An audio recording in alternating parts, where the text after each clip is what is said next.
Los jóvenes conversos deberían ser enseñados que el deber de la autonegación es una de las características principales del Evangelio. Es esencial, hermanos. Por eso el Evangelio tiene que predicarse desde el arrepentimiento, llevándolos a la autonegación. Porque si no se lleva ahí, no quitan las ganas, no quitan los sentimientos, no quita a una vida que depende de sentimientos, de vivir por emociones, de vivir si me dan ganas o no me dan ganas. Queremos quitar esa parte y por eso es la autonegación. O sea, que estoy dispuesto a negarme a mí mismo.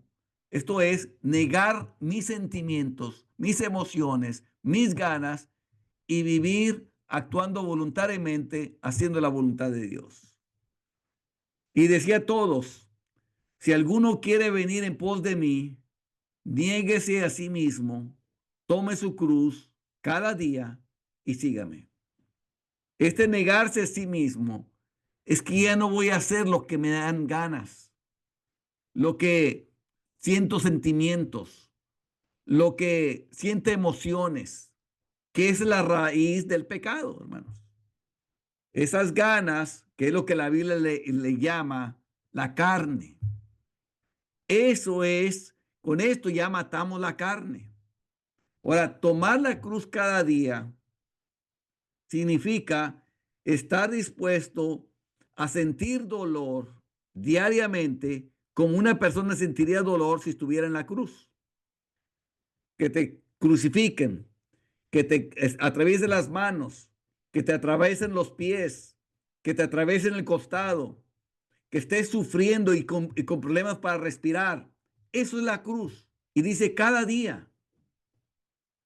Y seguirme, sígame, es obedecerlo a Él. O sea, las tres partes de este texto nos está hablando de ya no vivir para nosotros mismos, sino vivir para Él. Así es como se disipula a un nuevo cristiano. Esta es importante que ellos conozcan y que entren derechitos al reino de Dios. Cuando entran por aquí, hermanos, esos no dan problemas. Esos dan mucho fruto. Deben entender que no son piadosos en absoluto, excepto en la medida en que estén dispuestos a tomar la cruz diariamente y negarse a sí mismos por Cristo. Y aquí es muy importante decir lo siguiente, hermanos, que cuando lo hacen, no están recibiendo, no van a recibir un premio. Ay, el hermano se sacrificó por esto, es todo. Este es el diario vivir del cristiano, hermano. No se le da trofeos, no se le da aplausos, no se le da se toca trompeta para conocer. Esto es el diario vivir para Cristo, hermanos. Porque luego se corrompen los sentimientos, hermanos.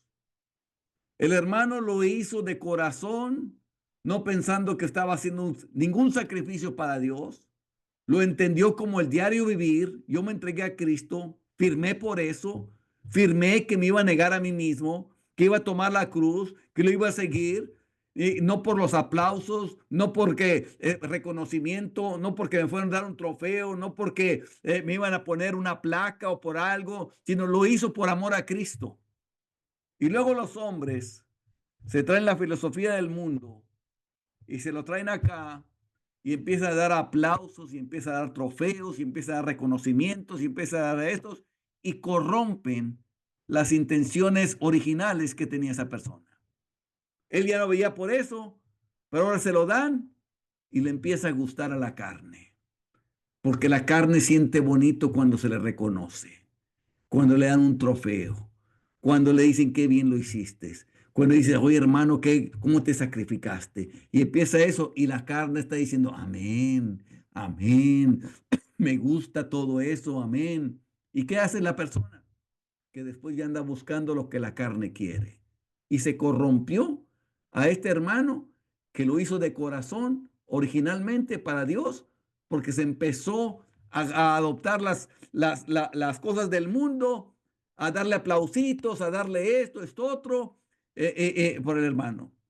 Simplemente, hermanos, cuando alguien hace algo bien, como el apóstol Pablo lo decía, se le dice, porque yo conozco tu fe, que es no fingida y que te entregaste, y simplemente es un reconocimiento de que para que siga creciendo, una estimulación para que vaya creciendo, no para que reciba gloria de los hombres, hermanos.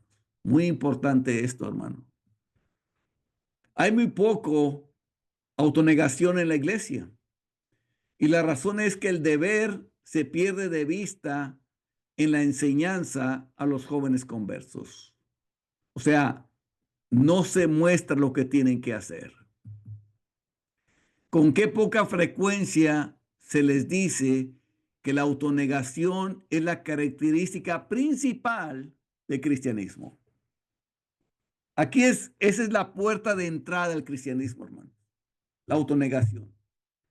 Si no entran por la autonegación, no han entrado, hermano. La doctrina de arrepentimiento, ¿qué es? Es la autonegación. Cuando nosotros hablamos de niegues a sí mismo, estamos llevándolo a entrar al cristianismo. Y mientras no hay eso, hermanos, no hay nada. Al abogar por causas benevolentes, ¿con qué frecuencia encontramos que ministros y agentes ni siquiera piden a los cristianos que se nieguen a sí mismos por el bien de la causa? No se les pide nada. ¿Y por qué? Porque no se les ha enseñado a eso. Entonces, ni los ministros se autoniegan, ni la gente se autoniega. Entonces, hay veces que nadie está dispuesto a hacer algo. Y simplemente porque no han entendido el evangelio. Solo les piden que den lo que pueden perder o que ofrezcan al Señor lo que no les cuesta nada. Qué triste, hermano. Lo que les sobra, lo que no necesitan, eso es lo que quieren dar. Qué abominación. Solo piden el excedente, o sea, lo que sobra, lo que no necesitan, lo que pueden dar igual de bien que no. No hay cristianismo en ese tipo de dar. Un hombre puede donar a una causa benéfica $100,000 y no habría cristianismo en ello. Si pudiera darlo fácilmente y no implicara negarse a sí mismo.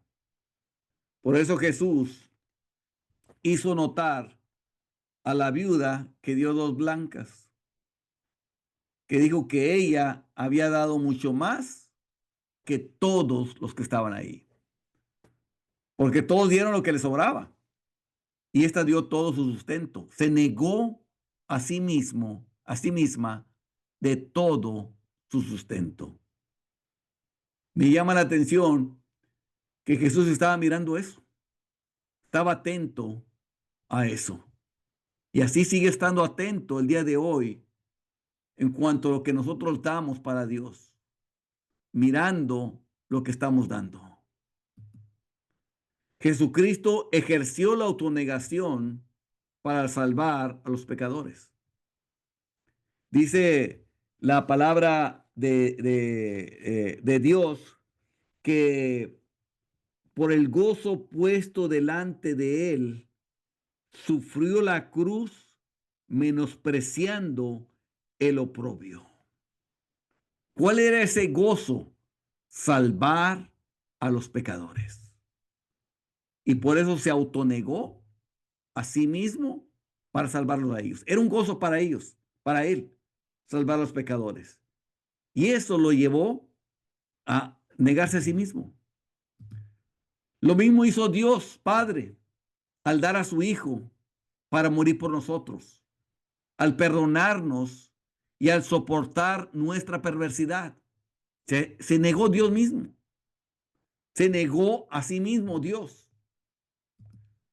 El Espíritu Santo ejerce autonegación condescendiendo, siendo tan sublime, tan santo, condescendiendo a luchar con seres impuros para acercarlos a Dios, contendiendo con el hombre con argumentos para vencer sus ideas falsas y llevarlos a Dios, siendo tan puro. Tiene que tener relación con gente tan impura para acercarlos a Él. Se tiene que negar a sí mismo. Los ángeles ejercen autonegación al vigilar este mundo. Tienen que estar viendo todo lo que, las perversidades que hay en este mundo. Los apóstoles plantaron la religión cristiana entre las naciones mediante el ejercicio de la autonegación. Se negaron a sí mismos ellos. ¿Y acaso deberíamos pensar en ser cristianos sin ninguna autonegación? ¿No nos toca a nosotros ahora? ¿No nos toca a toda persona que se llama cristiana en negarse a sí mismo? ¿Deberíamos llamarnos cristianos, seguidores de Cristo, templos del Espíritu Santo y reclamar la comunión con los apóstoles cuando nunca nos hemos privado de nada que promueva nuestro disfrute personal por el bien del reino de Cristo? Pensemos en eso, hermanos. Esto que se le va a enseñar a todo seguidor de Cristo. Debería llamarte cristiano, seguidor de Cristo, templo del Espíritu Santo y reclamar la comunión con los apóstoles. Sentarte a la mesa con los apóstoles, con todos ellos que se negaron a sí mismos, cuando nunca nos hemos privado de nada que promueva nuestro disfrute personal por el bien del reino de Cristo. Hermanos, es algo que se tiene que enseñar y se tiene que pensar y se tiene que actuar y estar viviendo. Esto no es conocimiento, hermanos. Esto es vida pura, hermanos. Es la vida de Cristo. Los jóvenes conversos deben comprender que si no están dispuestos a comprometerse por Dios y a sacrificar la vida y todo lo demás por Cristo, no tienen el Espíritu de Cristo y no son de los suyos. Si alguno viene a mí y no aborrece a su padre y madre y mujer e hijos y hermanos y hermanas y aún también su propia vida, no puede ser mi discípulo. Y el que no lleva su cruz y viene en pos de mí, no puede ser mi discípulo. Aquí menciono ese texto, hermanos, porque lo más querido de cualquier persona es su padre y su madre, es su mujer, son sus hijos, son sus hermanos, son sus hermanas. No se diga su propia vida. Y Jesús está hablando de aborrecer eso. Utiliza esa palabra para decirnos que nosotros amamos tanto hacer la voluntad de Dios que estamos dispuestos a negarnos de nuestro padre, de nuestra madre, de nuestra mujer, de nuestro hijo, de nuestros hermanos, de nuestras hermanas y aún de nuestra propia vida por hacer lo que Cristo quiere que yo haga, de llevar su cruz, ir en pos de Él y ser un discípulo de Él. Es lo que está tratando de decir aquí, hermanos. O sea, de darlo todo por Él y vivir todo para Él. Y no estar viendo por lo de uno por encima de lo de Dios. Deben enseñarles lo que es la santificación. ¿Qué? Dirás, todos los que son cristianos no saben lo que es la santificación.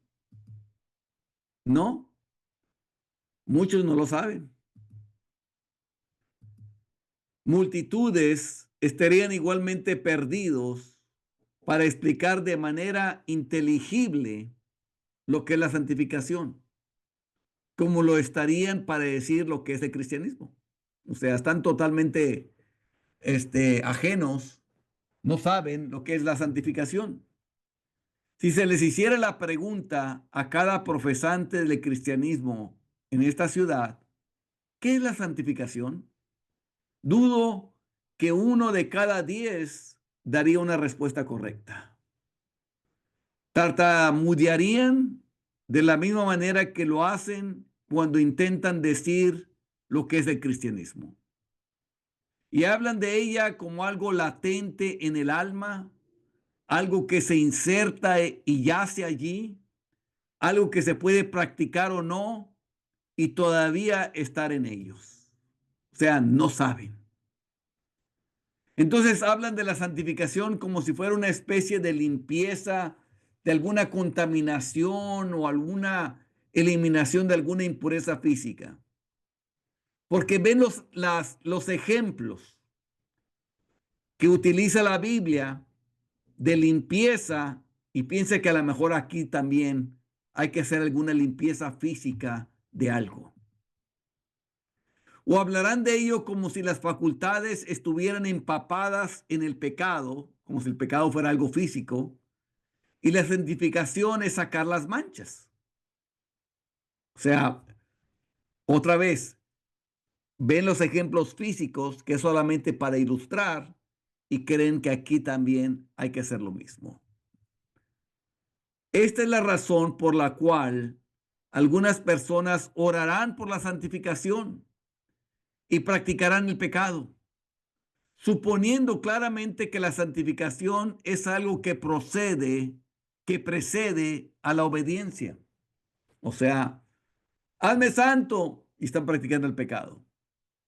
Pensando que yo primero necesito recibir ese virus o ese germen o esa bacteria o ese algo que se llama santificación para poder obedecer a Dios. Si primero Dios no me da eso, entonces yo no puedo obedecer a Dios. Esos son los errores que gente tiene en las cabezas. Importante que se enseñe a los nuevos qué es. Deberían enseñarles que la santificación no es algo que precede la obediencia, o sea, que viene antes. Algún cambio en la naturaleza o la constitución del alma, en otras palabras, que no va a cambiar su persona física o su constitución del alma. El alma sigue siendo igual, todo sigue siendo igual. No tiene que recibir algo para que pueda obedecer, sino que la santificación es obediencia. Así de sencillo. Es simplemente obediencia. Pero utiliza la palabra santificación porque santificación era para uso exclusivo de Dios. Esa es la palabra santificación. Está usado para el uso exclusivo de Dios. Ok, los creyentes estamos para el uso exclusivo de Dios. Dios cuenta con nosotros porque tenemos toda la intención de obedecer a Dios en todo lo que Él quiere que hagamos. Él cuenta con nosotros. Por eso se dice que esa persona es santa, porque está dedicada, está para uso exclusivo de Él. Y por eso utiliza eso. Y como algo progresivo consiste en obedecer a Dios cada vez más perfecta y perpetuamente. O sea, conforme más vamos sabiendo de su voluntad de Él, lo seguimos obedeciendo. Por eso es donde dice la Biblia que la luz de los justos es como la luz de la aurora, que va en aumento hasta que el día es perfecto. O sea, el que ya es justo va conociendo más de Dios, va obedeciendo más hasta que el día es perfecto. Y así perpetuamente, o sea, para siempre. Pero gracias a Dios que aunque erais esclavos del pecado, habéis obedecido de corazón a aquella forma de doctrina a la cual fuisteis entregados y libertados del pecado, vince a ser siervos de la justicia. Este texto ya lo habíamos leído antes, pero esta segunda parte no. Hablo como humano, por vuestra humana debilidad, o sea, las debilidades que vienen naturales de cualquier cuerpo humano. Que lo único que tienes que hacer, que así como para iniquidad presentaste vuestros miembros para servir a la inmundicia y a la iniquidad, así ahora para santificación, para dedicarte solamente para Dios, presentad vuestros miembros, los mismos que tenías, para servir a la justicia. Eso es lo que es. O sea, no hay ningún cambio en la naturaleza, es el mismo cuerpo.